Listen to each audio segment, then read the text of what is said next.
pangalan nitong reporter na to? Kalimutan ko. Si Edwin Gao. Mamaya na ho yan. Unahin na ho muna natin itong departure speech nitong si Marcos Jr. Panoorin ho natin itong mga kababayan.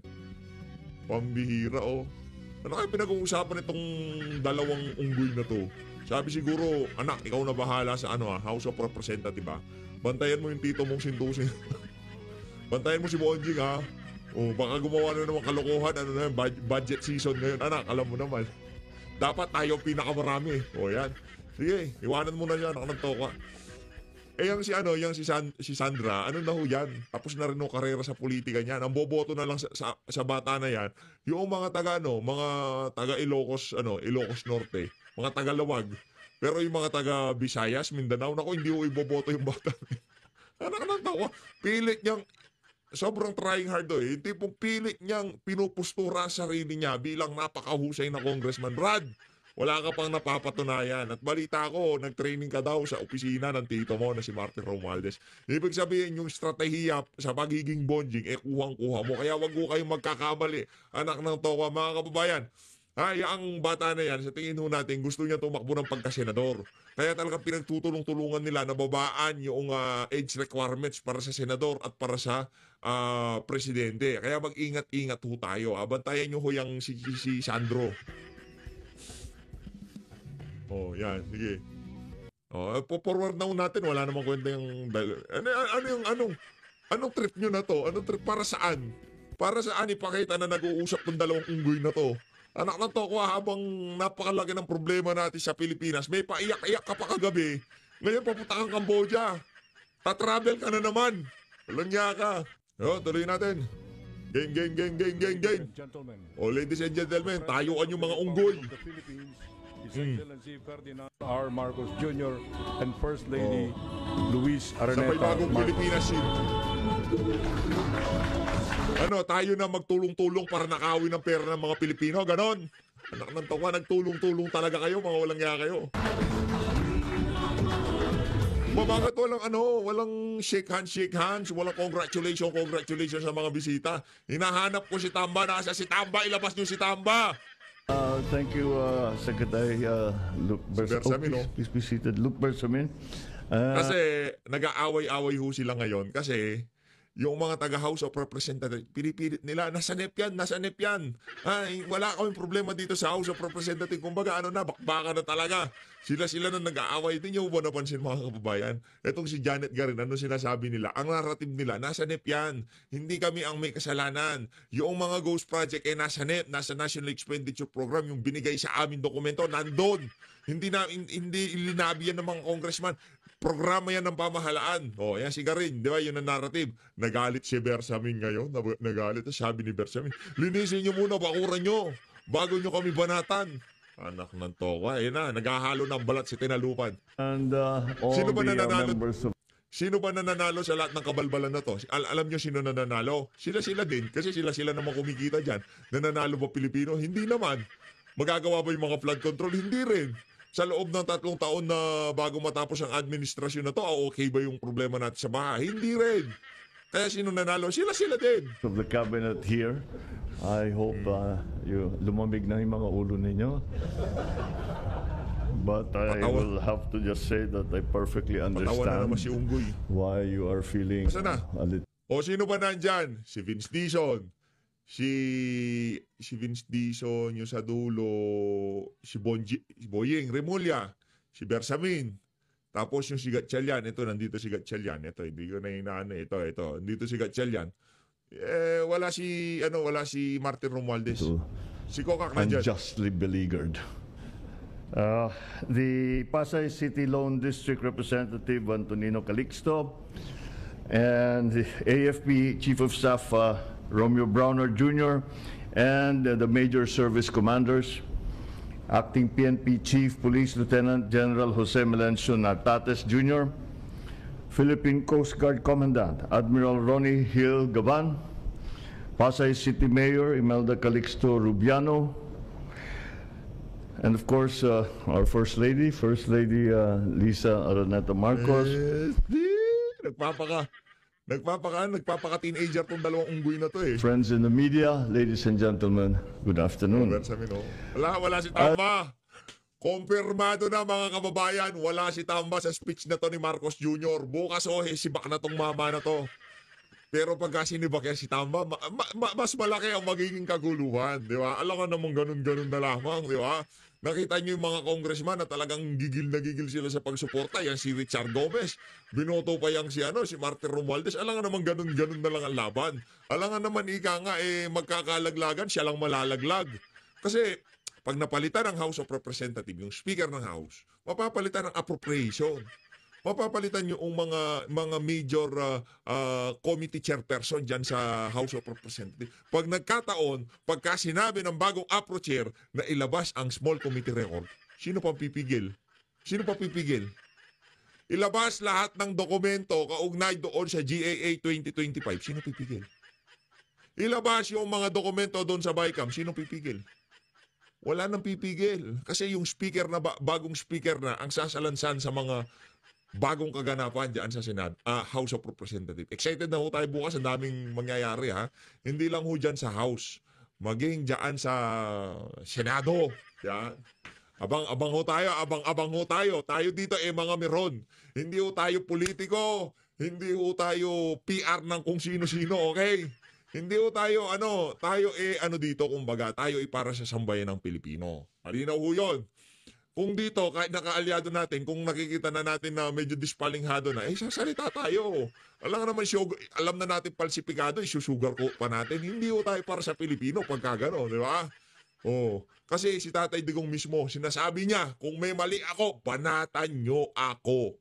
Tatay Digong na ho yan, ha? Ngayon, kung tayo, magiging parang patron natin itong mga walang yung politiko na to na pinapaikot-ikot lang tayo, yari ho tayo para ho tayong pinklawan, dilawan, talyanista, ensaymada. Tandaan nyo yan mga kababayan. Kahit nakaalyado, kahit si Tatay Digong nga, sabi niya kay Sas, pag may mali ako, Sas, alin man sa pamilya ko, feel free, banatan mo kami. Ngayon, itong mga sumusuporta lang kay Tatay Digong, hindi sila ha. Tapos, medyo dispalinghado na ginagawa nila, magpapakaano pa rin tayo. Pikit mata nating lulunukin lahat ng kababuyan, kabalbalan na ginagawa nila. Hindi mo mangyayari yan. Hindi mo mangyayari yan, ika nga. Pagka medyo yung issue ng flood control, nako, sinasabi ko sa inyo mga kababayan, pero wag ko kayo mag-alala, meron pa tayong pag-asahan. Nandiyan pa ang Blue Ribbon Committee. Magkakaalaman na. Dapat yung si Bunuan nandun bukas kasi pagka yung Bunuan The invitation of His Majesty King Norodom Sihamuni, I will be embarking on a state visit to Cambodia today. This visit builds on Prime Minister Han Manet's visit to Manila in February earlier this year. We have seen dynamism in the partnership between the Philippines and Cambodia across key sectors. These sectors include defense and security, trade, agriculture, heritage preservation, amongst others. So during my visit, I will discuss ways to further diversify our cooperation and strengthen our intra-ASEAN relationships and exchange by capitalizing on our complementary strengths in the face of global economic headwinds. To this end, we will discuss expanding our commercial relations and building more resilient value chains. Through intensified defense and security cooperation with Cambodia, we hope to uphold a peaceful, stable, and resilient ASEAN community. The historic friendship between our peoples dates back centuries, even prior to the formal establishment of our diplomatic relations in 1957. The connections between Filipinos and Cambodians remain vibrant and mutually beneficial to this day. In the Kingdom of Wonder, that is Cambodia, we have around 7,500 Filipinos that are there on the spirit of friendship and camaraderie from the Pearl of the Orient and contribute meaningfully to the growth and development of Cambodian society. As a reflection of our two countries' commitment to mutual growth, our countries have likewise engaged in South-South cooperation through the scholarships given to Cambodian students by the Philippines. Diyan, magaling ka dyan. Pagdating sa speech na binabasa ganyan, for me ako dyan, magaling ka dyan. Bilib ako sa iyo dyan. Pabasa-basa ng ganyan, magaling ka dyan. Pero sa execution, wala ka kasing bano. Diyan sa pagbasa-basa, okay yan.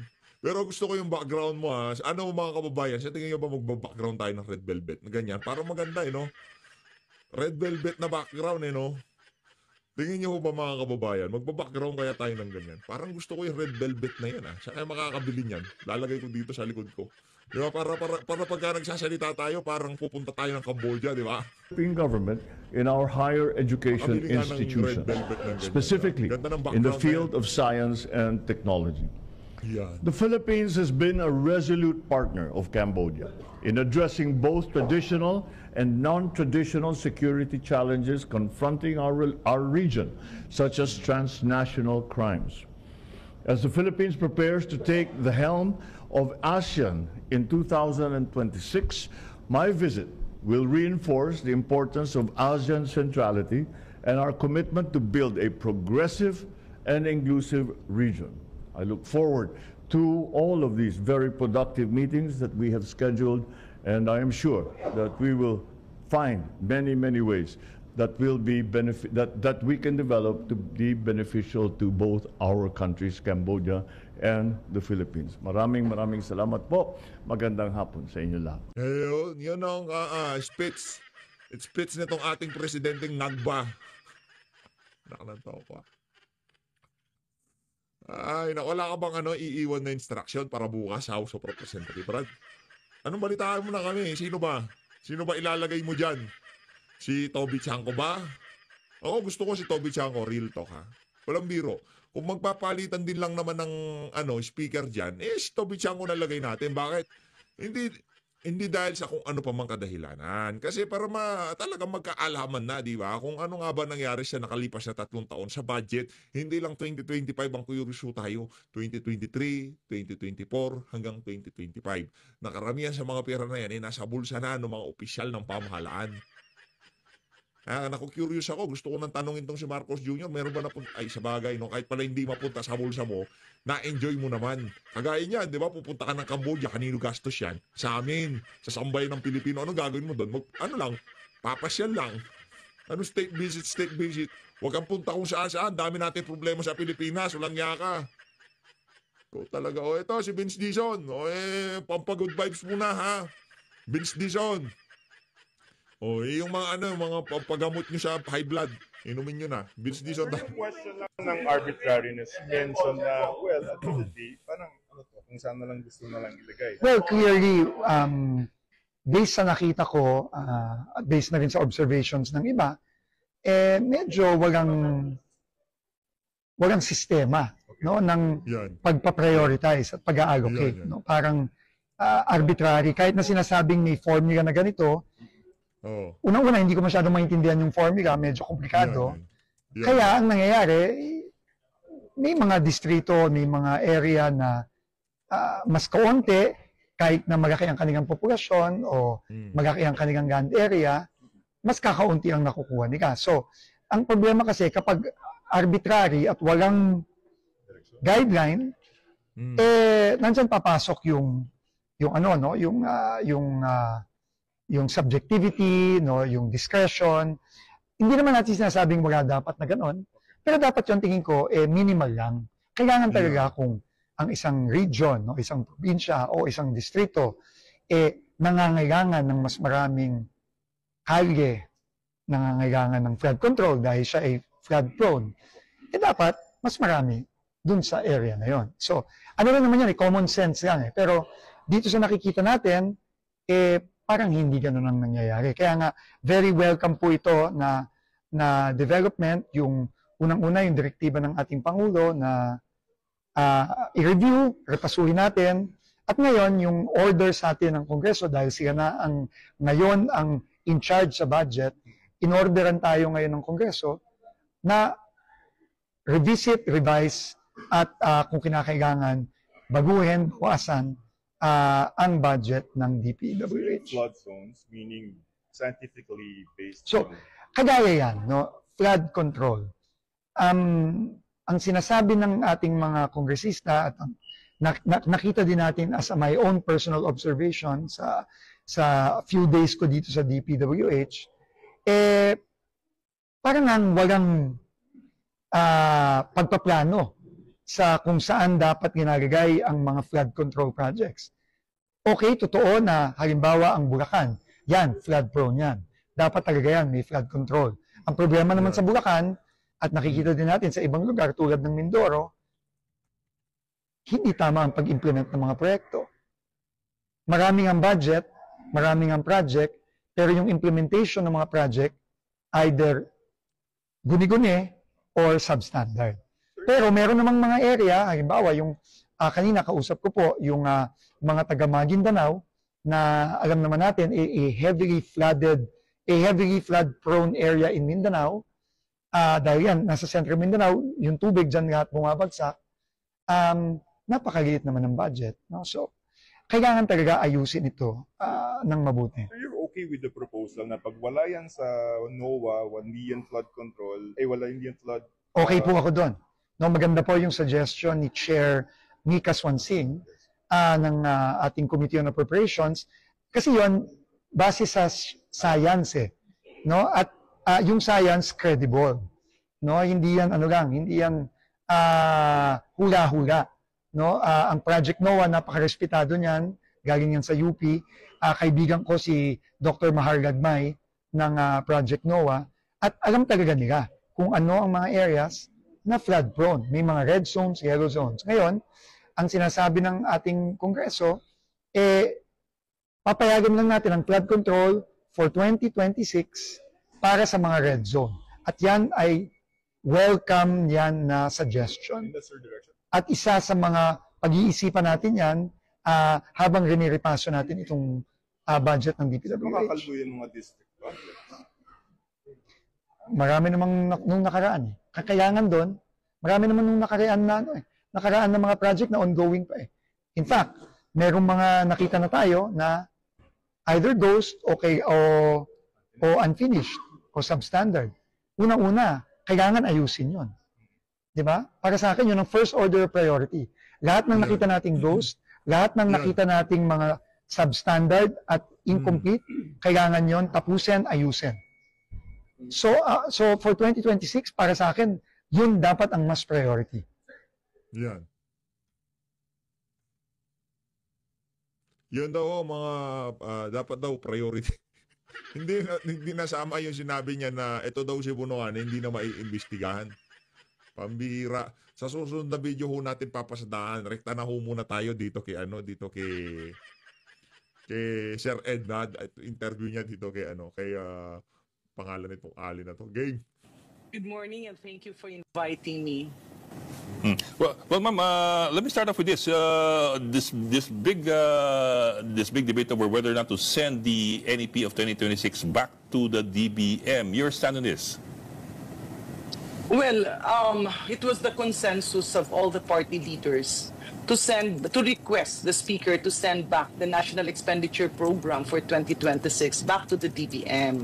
Not for anything else, pero yun ang kinabuisit ng mga taga-Malacanang. Gusto nyong palitawin, real talk gusto nilang palitawin na may problema talaga, Malacanang, yung pinanggalingan ng NEP. Gusto nilang palitawin sa mga nakalipas na budget, 2023, 2024, 2025, ang may problema, ang Malacanang, hindi sila. Ano yan paghuhugas kamay, narrative setting ang tawag dyan. Kumbaga, tingnan nyo na, kaya itong budget na to, ibabalik na namin dahil nga doon sa nakalipas na 3 pondo, ganito rin ang nangyari. Siyempre, masisisi na naman kami na naman na may kasalanan, balik na lang namin sa Malacanang. Ganun kasi gusto nilang mangyari. Pero bottom line dito, magkakasapakat kayo, madam. Wala akong malinis sa inyo, magpare-pares lang naman ho kayo. Narinig naman natin ang direktiba ng Pangulo during his SONA that every peso spent should be targeted on the needs of every Juan and Maria in our country. Subalit, nung nakikita na nga yung 2026 NEP, akala namin nung una, kasi yun yung mga alegasyon na yung small committee, yung BICAM, dun lamang yung may problema. But apparently, the problem is systemic. So we want to know where are these items para pagdating sa Kongreso, mas mabilis ang trabaho. We don't want to be remiss of our duty that we will pass the General Appropriations Act, but there are hidden items that we failed to dig out and amend. I understand po, and that's actually good that you're being more alert with regard to the budget proposal from Malacanang. Pero I suppose this is not the first time that this problem has cropped up or that this problem has been there. It's just that ngayon lang ata nabigyan ng pansin ng Kongreso na yung mismong NEP na binibigyan ng Malacanang o ng at least ng executive, kung hindi butas-butas, doble-doble. I mean, what also accounts for that? Bakit po ngayon lamang ang Kongreso talaga nagmamatsag doon sa NEP? I mean, I don't think Just it's to the be first time. clear, no, we are not targeting Malacanang. We are returning it back to DBM. Pagka binalik nyo sa DBM yan, automatic na yun. Kayo naman, oo. Yan ang kinabuhisit sa inyo ni Lucas Bersamin eh. Alam nyo namang attack dog yun ni Marcos Jr. Wala ka ng pahihintulutan niyang masaktan nyo ang administrasyon, di ba? Kung pasaan ng bola to, mas gugustuhin ng Malacanang na kayo ang malaglag kaysa sa kanila. Kayo pinipilit nito si Janet Garin na hindi, ganito yan. No, babalik namin, dami na noon, parang 2025 lang to di ba? O ngayon, nasa paglalaro nila na to, pagka nagpasahan tong dalawa na to, walang nangyari sa budget. Ano alam nyo na mangyayari? O, reenactment tayo. I-re-enact natin tong buwisit na 2025 budget na to na kung saan napakaraming problema. Yan din naman ang gusto nila eh. Magsisiyan sila, walang mapapanagot kung sino talaga may kasalanan. Bandang huli, gagamitin rin natin tong 2025 budget. Di win-win pa rin sila. Lahat ng insertion nandito sa 2025 budget. Kaya naman, para sa Korte Suprema, isolusyonan nyo na, maglabas na kayo ng desisyon. Pag-uralan na natin, mag-oral argument na tayo dyan sa petition nitong si Kong Ungab at nitong si Atty. Vic Rodriguez na i-declare ang unconstitutional yaang 2025 budget na yan. Yun lang naman mga kababayan. DBM, because all Wala the na. budget calls and all the technical briefings happen within the Department of Budget and Management. And historical data would actually tell them or point to them unless merong tao dun sa loob, sa baba na nakakaalam, historical data will tell them that there are actually what we call siningit na hindi naman kailangan sa baba and ended up in the National Expenditure Program. Why did Congress just look at it now? Initially, we didn't know that it was there. We saw it. Minsan meron kang mga hinala, pero parang hindi to. Because reforms were, let's focus on DPWH. But I'm not sure kasi if it's the only agency. Our dilemma is that some members and even the chairman of the Committee on Appropriations is slowly telling us na, oops, may mga nakikita siya sa mga ibang departamento. We are not yet sure. Pero merong parang flags. And initially, wala kang mali siya because reforms, let's say in DPWH, was already done by Secretary Babe Singson. Maraming pinagbawal, meron ng mga master plan, and now when we went back, kasi usually yung ibang mga congressman, not all, but most of the congressmen, you will look at the area of your responsibility, hindi mo na nakikita yung pangkabuhan minsan. And sa dami ng mga ahensya, aakyat yan ng Senado. Ngayon, ganun din ang ginagawa ng Senado, nakikita ito. We were of the belief that all of these ghost projects, substandard projects, were congressional or Senate insertions. Unfortunately, when the investigation happened, Secretary Bonoan admitted that these ghost projects were all in the NEP. They were agency initiative. Ibig sabihin, nanggaling pinasingit ito ng isang ahensya. Whether it is DBM, whether it is DPWH, we do not know. Okay. Parang yan if I may may bahay. Ninakawan yung isang bahay. After 1 year, ninakawan ulit yung isang bahay. After another year, ninakawan ulit yung bahay. Ang tanong, sino ba ang nagbubukas ng pinto? Because we need to solve this problem. Sino nagbubukas ng pinto? Yung yung mga taga-House of Representatives. Diba? Kasi kayo last touch eh. Pagpalagay na natin maraming singit. Diba? Kasi ganyan naman ho yan mga kababayan. Kumbaga sa laro niyan, yung last touch ng bola, siya may kasalanan. Pagka sa basketball yan, kunyari pinasa sa'yo, nahawakan mo tapos lumabas ang bola.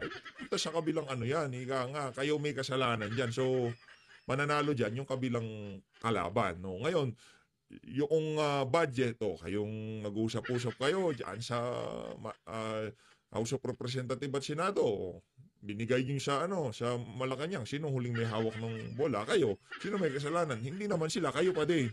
Kasi nakita nyo na pala, dami singit-singit. Bakit nyo pinahintulutan? Kasi gusto nyo din. Of them once and for all. Reforms that were initiated before, overturned by maybe the previous administration, but we have to validate that. Yan yung mga bagay-bagay na dapat talagang tuldukan at ayusin.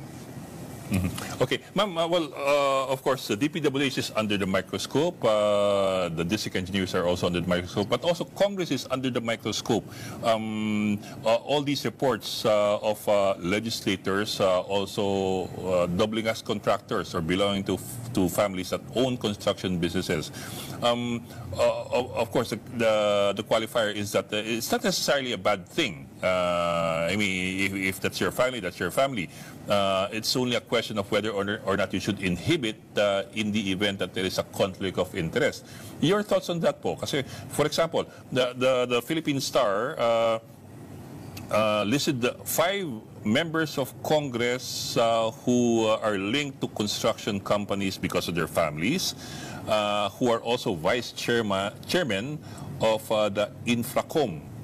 I was talking to Congressman Ridon about this earlier, and ang sabi, for example, ni Congressman Ridon is, we will have to trust the undertaking that they will sign. Yung napagkasunod pong undertaking na kung may conflict of interest, kung may financial or pecuniary interest ang mga members ng Infracom. But I was wondering about your thoughts here. How do we decide or determine who has a conflict of interest to begin with? Well, that is something that is a work in progress. But what we are seeing as a bigger problem is the fact that may mga nangyayari sa loob, no? Even before it reaches Congress, okay, the participation of some congressman is something that should be looked into. We are not saying that they will be exempt from the investigation. That's why Oy, patawag natin si Saldico. Kung palang hindi sila ma-exempt, ikaw nga pinakaunang kumontra eh. Diba? Ang aangas nyo magsalita ng ganyan, pero pagka pinatawag naman, bakag naman yung mga buntot nyo. Huwag ganon, madam. Lokohan na was naman tayo correcting eh. Congressman Toby Chanco. Kasi wag niyang lahatin. Kami sang-ayon kaming panagutin ang mga kongresistang kung meron man or kung totoo yung alegasyon. But our bigger problem lies on the fact na sino ang tagabukas ng pinto? Sino yung mga nagsisingit? Kasi we are also hearing it from the grounds na yung iba walang magawa. You need projects for your areas. The governors, the mayors, may mga kailangan sila. And then merong mga, sabihin na natin, nag-aalok. Merong maraming mga ahente along the line. The repercussion of this is that you will have substandard projects. Kasi sa dami parang bigas yan eh.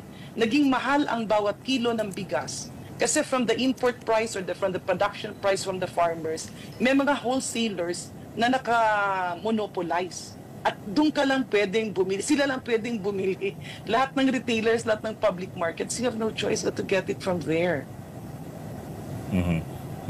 Pero po, the criticism also is na, at least yung allegations, some legislators supposedly are also in touch with the DPWH at the local level to get them to push certain projects.